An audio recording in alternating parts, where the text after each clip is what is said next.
Have you ever found yourself surrounded by people and yet completely alone? Not because no one is there, but because no one gets you. You speak, but they don't hear. You question, but they laugh. You think deeply, and the room grows quiet. This isn't your imagination.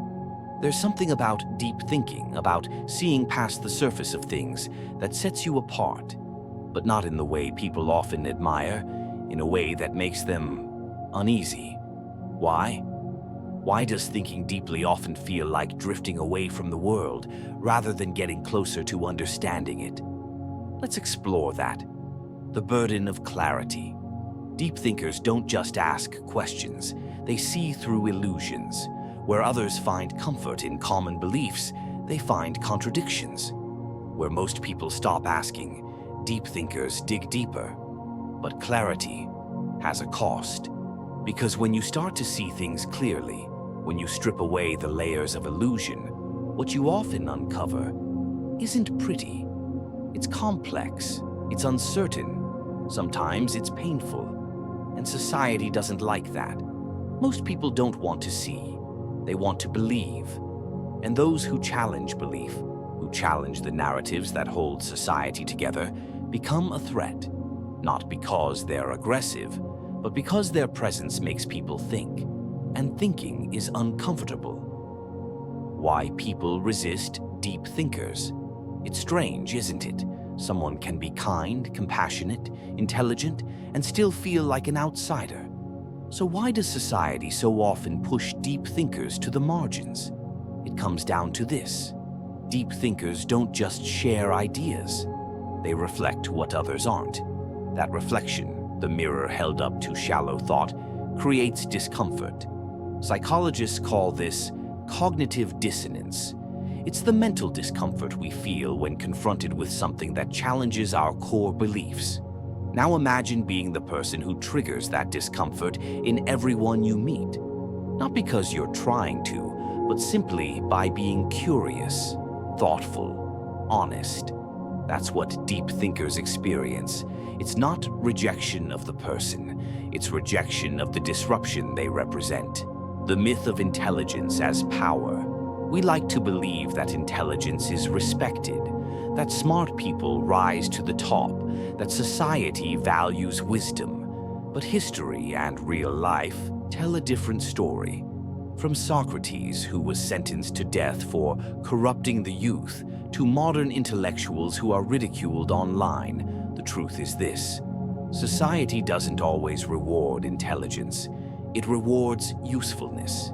If your ideas challenge comfort, threaten power, or ask people to think too much, you become a liability. That's why charisma often beats truth. Why confident ignorance is more influential than thoughtful nuance. Deep thinkers are rarely celebrated in their time because their value lies not in entertainment, but in transformation. And transformation is messy, thinking as exile. There's a certain irony to deep thought. You think more to understand people, only to feel less connected to them. You ask deeper questions to feel more alive, only to see how many people are living asleep. And slowly the world begins to feel distant, not because you left it, but because you see it differently. Philosopher Friedrich Nietzsche once said, "Those who were seen dancing were thought to be insane by those who could not hear the music." Deep thinkers hear the music, but often they dance alone. The biology of rejection. This resistance to deep thought isn't just cultural, it's biological. Our brains evolved for survival, not to truth. In early human societies, fitting in meant safety. Questioning the tribe could mean exile, or worse. So we developed instincts to prioritize belonging over understanding. Today, those instincts remain. When someone introduces a complex idea, challenges the status quo, or speaks in ways that question group norms, it triggers the same primal response. This person is dangerous, not physically, but socially. The deep thinker is seen not as a companion, but as a threat to group harmony. That's why so many conversations stay on the surface. Why people avoid topics that make them think too much. They're not rejecting you, they're protecting their psychological safety. The price of the will to truth. German philosopher Arthur Schopenhauer spoke of something he called the will to truth. It's the drive, deep within some people, to seek reality, no matter how uncomfortable. Most people live under the will to live, seeking pleasure, avoiding pain, chasing distraction.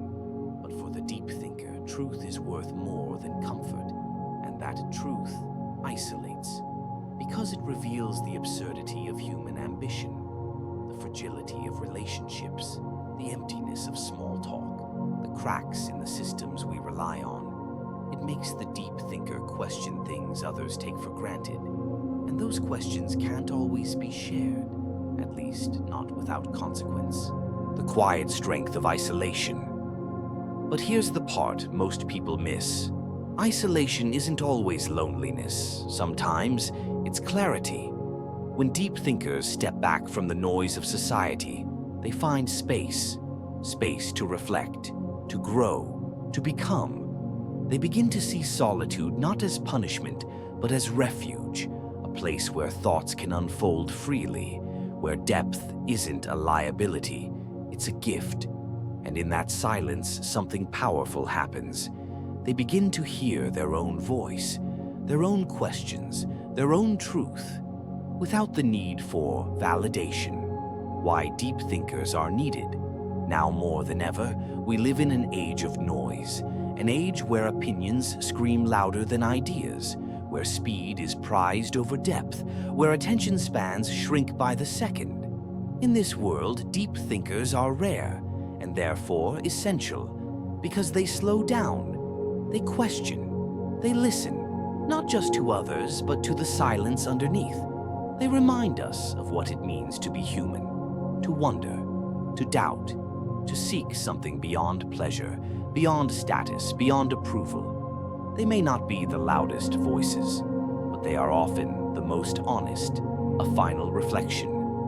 So if you're a deep thinker, and you feel misunderstood, if you often find yourself isolated, if the world feels too shallow for the weight of your thoughts, know this: you are not broken. You are not wrong. You are not alone. You are simply tuned to a different frequency.